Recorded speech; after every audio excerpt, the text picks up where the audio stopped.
Okay. Right. Is that it? Is that it? Okay. Fantastic. Thank you so much, everyone, for joining us in the Accountability Committee today at October 20 at 3 o'clock in the afternoon.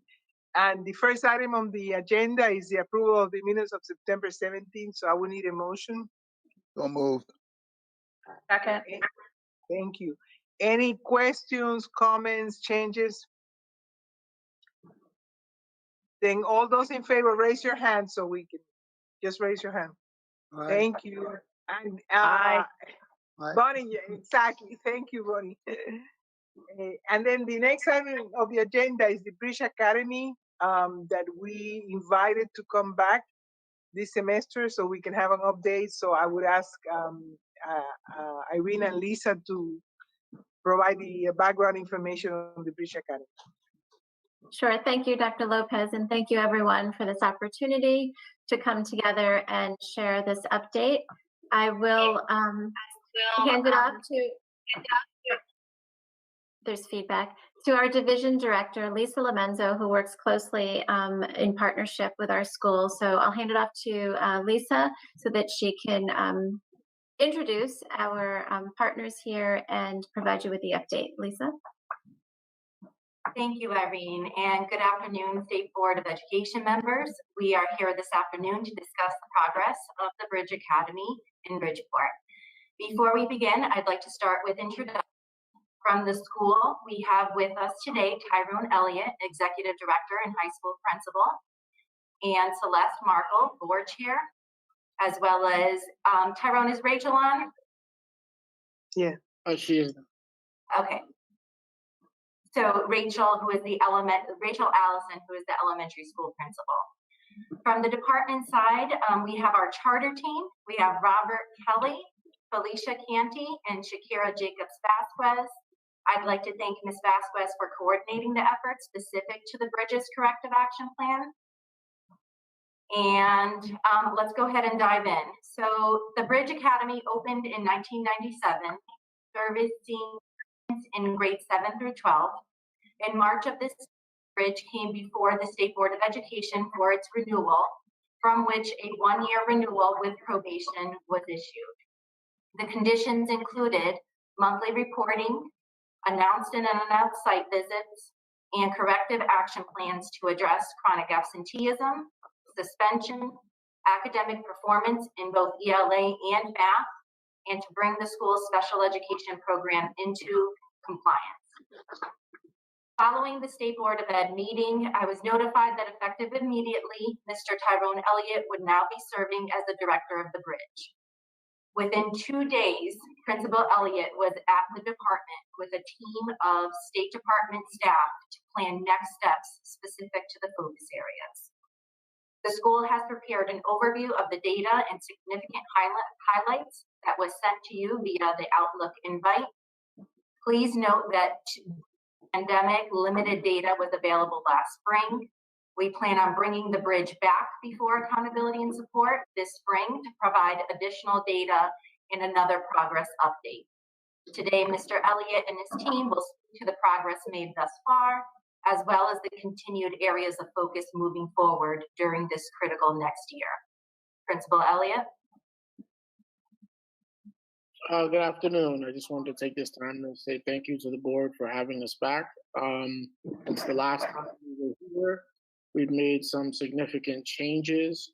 I just want to highlight some of those changes that we've been doing at the Bridge. One is the suspension rate. Our suspension rate last year was 10%. I'm sorry, 2018, 2019 was 10%. Last year, we were able to get it down to 2.5. And this was due to kind of a team effort. We teamed up with CERC and we implemented SWIS as well as PBIS throughout the building. We tried to stay true to our restorative practices, and we were able to kind of melt those two things together. Secondly, special education, with a population of about 21% special ed. We worked with the turnaround office on how to address goals and objectives for students. specifically goals and objectives that are linked to curriculum targets and tailored to each student. Those targets are reviewed monthly at staff meetings and on grade level meetings. We also now provide resource room intervention time based on students' IEPs rather than a 100% push-in model.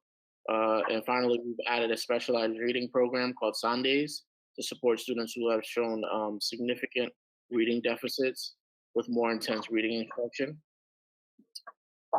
Third, attendance. We developed a tiered attendance intervention plan, which allows us to identify students struggling with attendance early and develop actionable steps to improve their attendance, such as home visits, check-ins with the school counselors, and a buddy system. Last but not least was student achievement. We've created intervention time in the middle school as well as the high school. We've hired a full-time instructional coach. We've written our English curriculum and implemented several programs to improve Common Core skills in literacy and in math. Although in the short time that I've been in leadership, we're proud of our accomplishments. We understand that, and we recognize the urgency and importance of the changes that the state are suggesting, and they're supporting us in making those changes. We understand the importance of, to improve student outcomes, and that we're committed to do everything in our power, specifically me, as well as the board, to keep the Bridge Academy open to educating students and to helping the community. Appreciate your time. Good. Ms. Marco, do you want to make any statements? No, they have boots on the ground, so to speak, so they know, what they need to say. We have been working very hard. It's a lifetime commitment. It's not something we just do, casually. And everybody's in on trying to get everything done as quickly and as well as possible. We appreciate you being here, joining this meeting. Board members, do you have any questions for Bridge Academy? I have a lot, so I have a few, not a lot. So, any questions for them at this time? Stella, this Go might ahead. be addressed to Lisa. I'm not really sure. As I'm looking at the chart, in particular, the chronic absenteeism and the suspension rate, should those be noted? Should something be noted for the 2019-2020 year, that it was abbreviated year? And does that chronic absenteeism, does it include once, I assume you went remote, does that include March to June? Is that absenteeism included in that? You're right. And no, it does not reflect that March through June time period. So we can note that. But in terms of the suspension rate, that is self-reported, and we noted that with the double asterisk. Okay, yes, I did notice that. So those two rates really are only up to March, including the chronic absenteeism. Okay, thank you. Any other? Go Well, ahead. that was going to be the substance of my questions. Why especially the suspension rate? It should have been just an NA as far as I was concerned. I can understand putting in the absenteeism, but the absenteeism, because you can record that all the way through the whole year, but suspension, I'm assuming nobody got suspended from March on, because nobody was in The school. world got suspended. Yeah, exactly. The The whole world got. Yeah, very true. Now I'm gonna turn it over to you, Estella. Thank you, Don. Bonnie, do you have any questions for them at this time? No, I'm just listening here. Thank you. Okay, thank you.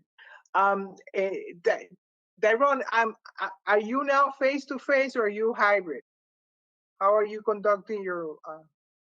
We are at the time hybrid. We've got about 120 students who have opted out to be remote based on their parents and or their health situation. We are inviting more students in starting next week, as well as providing more support for online students. We've hired some more support staff. Okay, tell me, talk to me a little bit about what sort of support you provided those that give them computers. Did you ensure they access to internet? And also, in the public school sector, we're seeing many of the students that are supposed to be remote have not checked in. Are you checking in to see that these students are participating and engaged? How are you doing those? So as soon as we decided, or as soon as the state decided to go remote, we went one-to-one with devices for students. As far as Chromebooks, the school purchased Chromebooks, as well as we had Chromebook carts in the building. So as soon as we went remote, we handed out Chromebooks to students that day, as well as had students come back during the weeks to get Chromebooks. And then we utilized the COVID money that was given to charter schools to purchase more Chromebooks. So all of our students are one-to-one. As far as internet connectivity, we've got hotspots that were provided by the state, as well as 20 hotspots that the school purchased and provided through AT&T. So there are no students who are without connectivity. They were given hotspots. All the family had to do was fill out a form, and we handed them a hotspot, so they were able to connect. We take meeting attendance every day. Meeting, we take attendance in the morning, and then each teacher takes attendance in the class. So we're keeping a very strict, or a very close eye on disengaged students. Whether a student doesn't show up to class, myself or support staff gets on the phone and we contact parents. We email students as well as parents and guardians. We're keeping a close eye on attendance to make sure we have no disengaged students. Currently, we have 0 students who would be considered disengaged through the survey that we fill out every week, meaning like a student we have no idea where they're at. There are either students who are logging in every day or who are doing a combination of both, which are logging in and completing assignments. How many students do you have face-to-face? We have 120 that are remote, so that means we have 157 that are actually coming in the building. Okay, and I'm sorry, ma'am, you're breaking up. Yeah, we don't hear you very clearly. yeah, are the students come every day, the ones that are doing face-to-face, or do they come twice a week, or how does that work? So we started the school year off with twice a week, with Wednesday as a deep cleaning day. So we had 2 cohorts, a Monday, Thursday cohort, and a Tuesday, Friday cohort. Starting October 26th, we're going to a kind of like an everyday streaming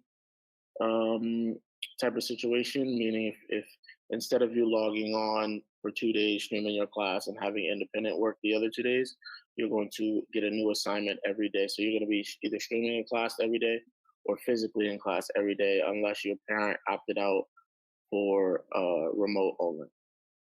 Okay. How about the special education? We're very concerned about special education students and not being face-to-face. You say you're bringing them in. Is that what I heard you say? Yes, ma'am. We went down the list for special education and any student who's struggling, and we contacted parents to invite them in for 4 days a week. Unfortunately, we do have some students who will not be here due to health concerns, whether they're living with an elderly person in their house or they have someone with pre-existing conditions. But we have a schedule with our special education teachers where they're getting face-to-face time, not only with teachers, but with special education, not only with regular education teachers, but special education teachers every day. Okay. What has been the most,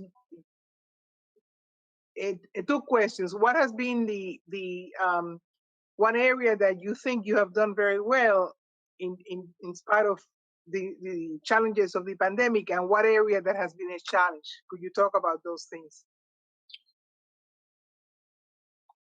I'll say the one area that, or a couple areas. One is suspension rate.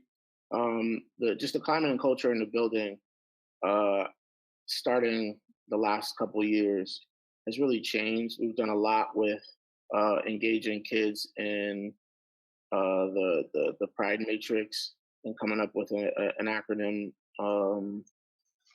for behavior. The students have really taken to it. We've been, handing out T-shirts celebrating it. They're even nominating teachers, and that's kind of really helped with the climate. Just taking a restorative approach when it comes to discipline, understanding that sending a kid home or suspending a kid is not the answer. They're probably not going to be educated at home. They're just going to be farther behind. So coming up with different solutions and mediation with the students has really been a positive. As far as special education, I would say it's a positive and it's been a challenge. The positive was really kind of regrouping, taking what the turnaround office suggested, and kind of just coming up with a system of really checking in with students and their goals and objectives, and really tying it to the curriculum and talking to teachers and seeing are kids really meeting the goal and the objective, not are they doing the work in their class. Does that make sense? Right? So Yes. each kid has an individualized plan, and it may look different than everyone else. And they really should be graded, or they should be assessed based on their goals and objectives, not the arbitrary grade given in class for work. So that has been, again, a positive, and it's been a real culture shift, which has been a challenge, just because there's a lot involved in it, and us meeting once or twice a month about it and getting specific to goals. It's just been different. Attendance has definitely been a challenge as far as just taking attendance. Who's here physically in the building? Who's remote? There doesn't seem to be, one system that kind of talks to them all, so where we can just kind of take attendance and hit a button and figure out who's there. We have this humongous spreadsheet, and there's several checks and balances. I make phone calls. We're using GoGuardian on all our devices, so we can see when students are on and when they're remote. So the attendance has definitely been a challenge, and even student achievement testing. We gave our MAP test, our NWEA MAP test, for the first time, and all the students were home. We used the deep cleaning day, which is Wednesday, so we knew everybody had a computer, everybody was going to be on at a certain time, and we gave the MAP test. So that was a challenge, just going through the certain glitches, kids' computers shutting off, chargers, and etc. Thank you. I appreciate it. Do you have the results for that test or not? Have you seen? We are closing. We're doing makeups. We still have about, I want to say, 6 to 7 students, and they're all remote students that we kind of have to nail down to finish up either the reading or the math part, and then we'll be able to finalize the results probably on Friday. Good. Thank you, Tyrone. Any other questions? Yeah. If I can just jump in, I'm sorry, I got some feedback. But in terms of the data, Mr. Elliott was just, if everyone tries to mute, that'll help. Okay. So I just wanted to comment on the data that Mr. Elliott was just discussing. As part of the monitoring mechanism within the turnaround office, he does have to submit to our office suspension, attendance, and academic data. So our office will also review that with them once it does become available. And then hopefully in the spring, we'll be able to see progress here because of the lack of data that we'll have for the state assessments. This will give us a better idea of how things are progressing this year. Thank you, Lisa. Again, any other questions for Lisa or Principal Elliott or Board Chair Marco? No. Thank you so much. We do know that you're facing many challenges, and what I've heard is that you are this time are really working together with the department to meet the expectations that were defined for you in order to continue operating the school. So we hope you continue to work very intentionally, and that in the spring we will see a marked improvement in all the indicators that have been indicated. So I really appreciate you joining our meeting today, Principal Elliott and Board Chair Marco, and do hope that you'll be able to meet those expectations, and we'll see you again in the spring. So thank you so much. Thank you. Thank you very much. Stay safe. Thank you. Thank you. You too. Bye bye. Thank you. Thank you. Irene, next item in the agenda, the Exploration Charter School. Yes, so I can jump in, Irene. I just want to make sure that everyone is here from Explorations. So Jill Johnson, perfect. Good afternoon, Jill. And Board Chair Ginny Black. Hello. Hello, great. Okay, so let's go ahead and get started. So next we have before you Explorations Charter School in Wynn. Exploration has been serving students in grades 9 through 12 since 1997. Joining us today is Jill Johnson, Executive Director and Principal, and Board Chair Ginny Black. Explorations was last renewed in 2018 for a term of 3 years, with conditions including corrective action in the areas of minimizing suspensions, improving chronic absenteeism, and improving academic performance in ELA and math. Throughout that time, Explorations has worked with the Turnaround Office to evaluate impact and progress in the corrective action plans through monthly reporting, conference calls, and site visits. Ms. Johnson and her team has taken advantage of several of the department's professional learning opportunities and support. Prior to the pandemic, an alternative education attendance pilot program was started through the department's Office of Student Support. Erin, if you recall, this was the meeting where we all came together with some external partners from across the nation, actually, to support alternative programs. The focus of this pilot program will be, now that it's restarting, to help eliminate barriers students are facing related to academics. Explorations was due to come before the State Board of Education this year. However, due to the implications of the pandemic, the State Board approved a proposal to extend eligible schools an additional year. So as a result, these schools, including Explorations, will come before Accountability and Support to share progress updates. So at this point, I would like to turn it over to Ms. Johnson to give you a bit more detail and then open it up for discussion.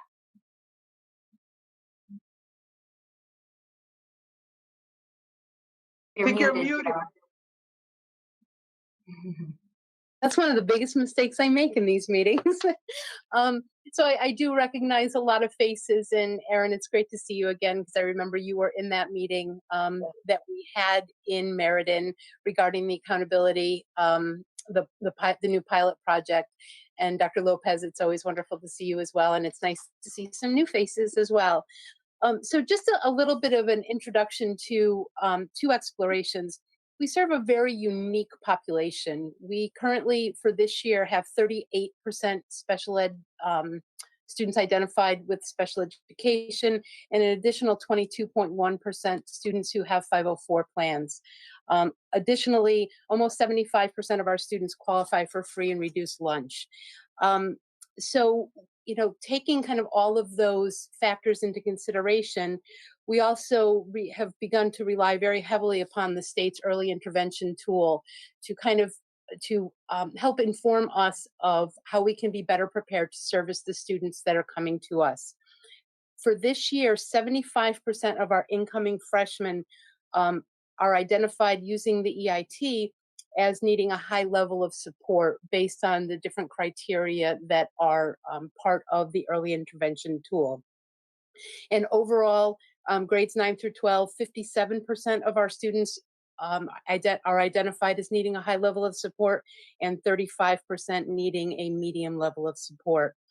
So I think one of the things that's become clear over, this is my 7th year as the director, and some of the things that have always been really clear, but even kind of coming more to the forefront, is that although we're not identified as an alternative school per se, we've been taking advantage of, through the help of the State Department, the alternative education communities of practice and a lot of the different professional developments for alternative schools.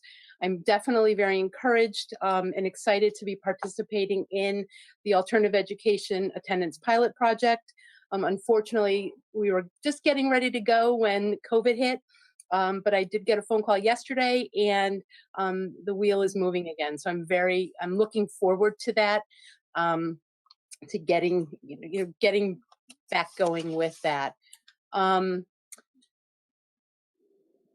The interesting thing, just kind of looking at our data, and I'm sure there's going to be questions on it. In 2019, 2020, before the shutdown, we were hit really hard. Northwest Connecticut and the state in general was hit really hard with just the regular flu. And our numbers were not looking so good as far as the attendance. But when I looked at the number that we ended up with, a 32.1% chronic absenteeism, I really dug down deep and looked at individual students and then kind of compared it to the previous year. So if we look at the middle of March 2019, we were at 39.1% of our students were chronically absent. And then it was down to 32.1 a year later, despite being hit really heavily with the flu. I'm not saying that number would have gone up or down. I'm just trying to always be aware of kind of where we were and where we're coming to.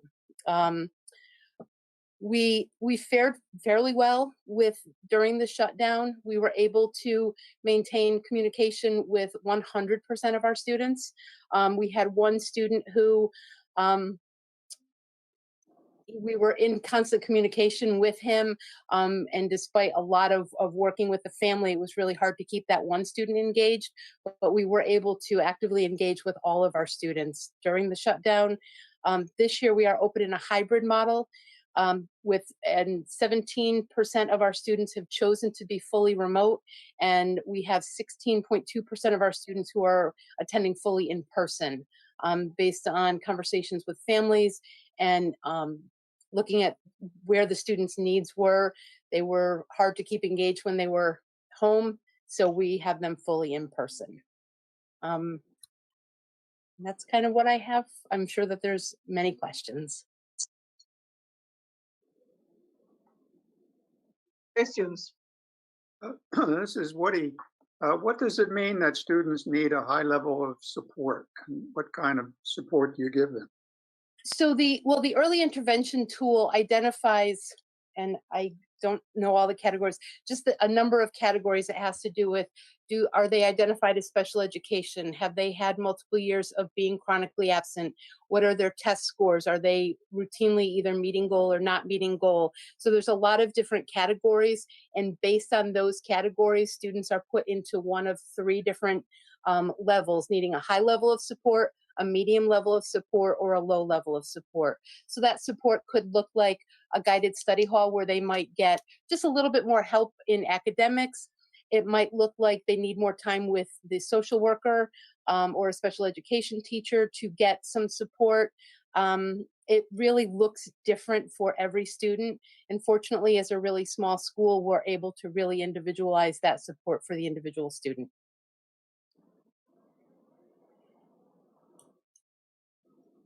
Any other questions, Woody?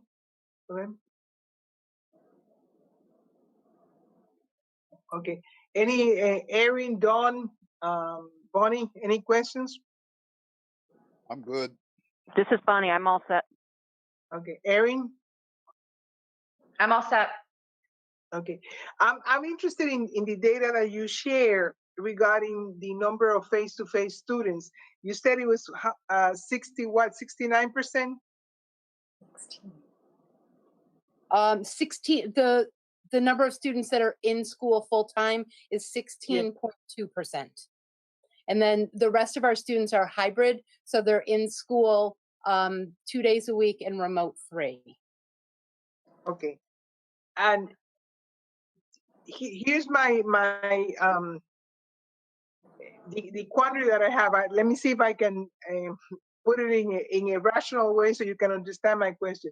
Part of the challenge that you had was absenteeism, chronic absenteeism, very high. And I know, again, so what are you doing now to prevent disengagement? How are you trying to engage the students during the, students that tended to be absent, at a high percentage? What is it that is happening now for you to engage them in the schoolwork? So many of the students who have been historically chronically absent have actually chosen to be some of our fully remote students, and they're actually doing very well. We have a student, and a lot of our students who were highly chronically absent, many of them had either family challenges that we had verified and done home visits and tried to help with. Some of them have some significant health issues that they would wake up in the morning and they were unable to come to school. And one of those students has not missed a day of school being able to be fully remote. And as a really small school, I'm able to talk about the 1 and the 2 students that are able to kind of do those things. And so we still are having a challenge with students coming to school when they're supposed to. But we have an intern working with us this year. And so he, working with our school social worker and our school nurse and the rest of the attendance team, we're making daily phone calls. We're communicating with the students. We're trying, even if they miss one class, we're trying to re-engage to get them back into the remainder of their classes. So even if they're not able to, if they're supposed to be in the building, if we can get them logging onto their classes, I'd rather have them participating remotely than just losing the whole day of education. Go ahead.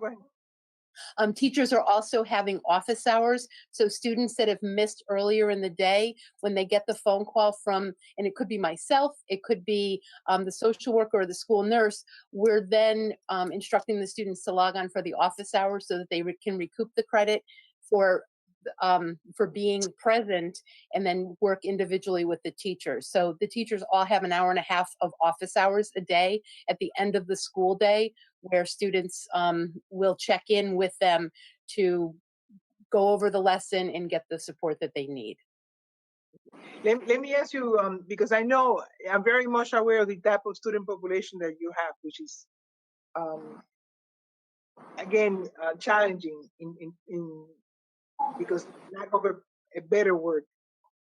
And I know part of what we suggested that you did was really reach out to across the nation to find ways that other places similar to you were trying to work and engage students similar to your type of students.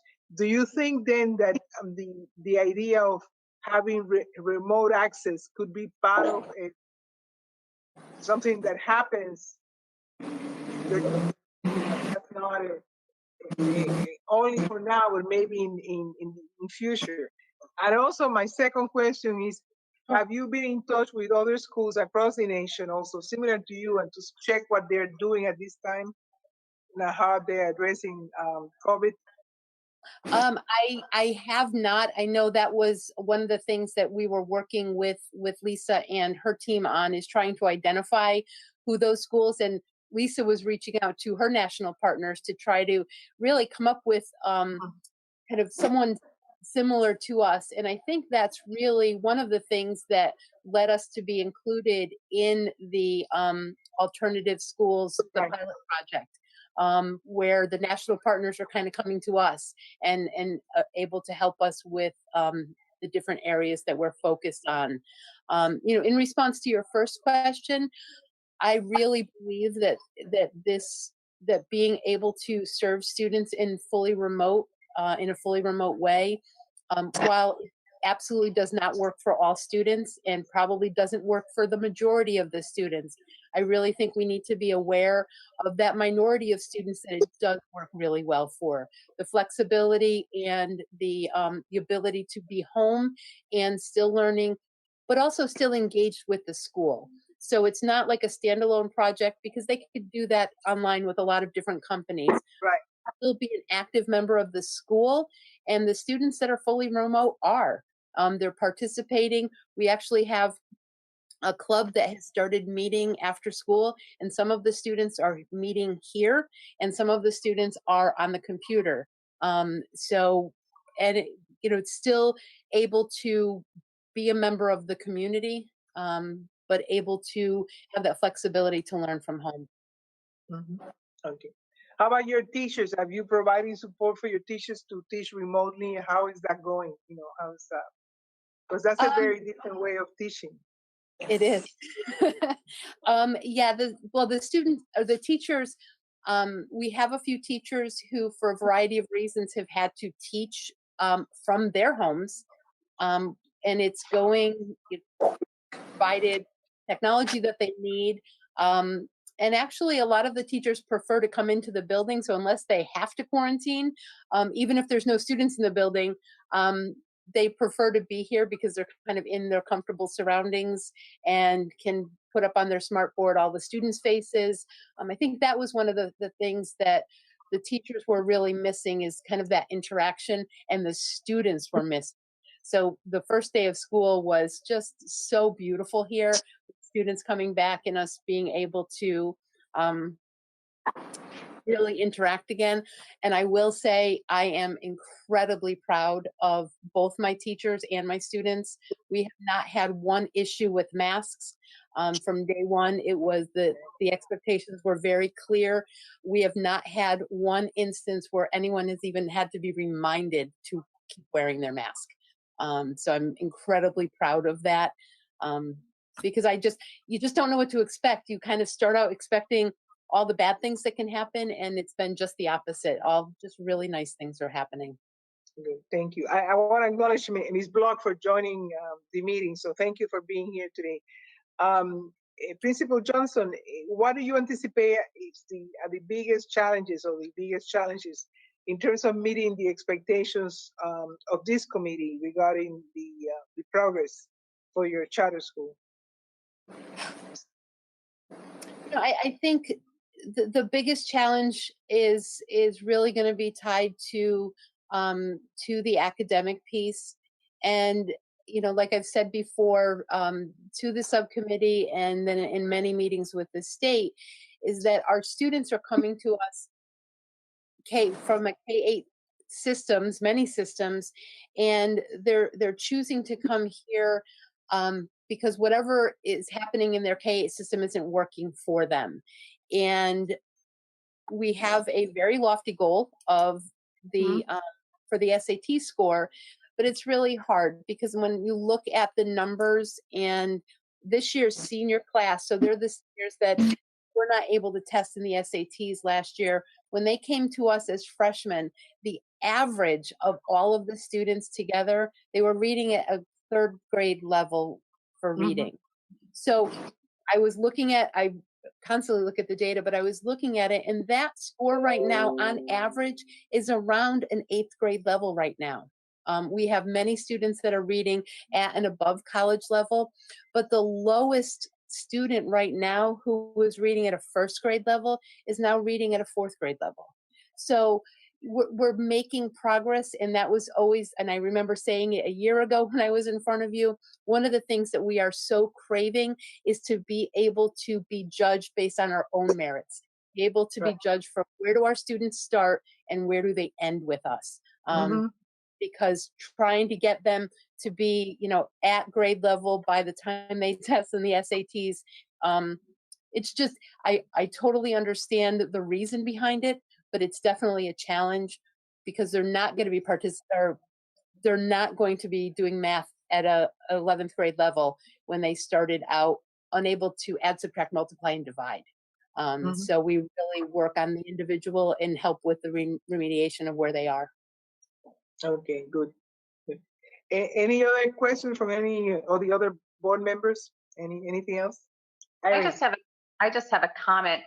Jill, I was so glad that you mentioned how well some of your students are doing that were disengaged or unmotivated, and how they are excelling on remote, because I think we forget about that. We do have a lot of children out there, believe it or not, that this has helped them greatly for some reason or another. So it's nice that it's important that you recognize that. And, I'd like to see more districts recognize that and not think that, I believe face-to-face is most important, but I also understand there are some students that this could be the very thing that is success for them. So thank you for recognizing that. I think that's so important.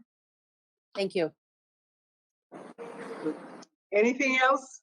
Lisa, anything else regarding them? I would just add that, we know that Explorations has a very unique population. And I think the way to go with this school is a very individualized and personalized approach. Since there are a lot of very unique challenges with the population, you're going to need very unique solutions.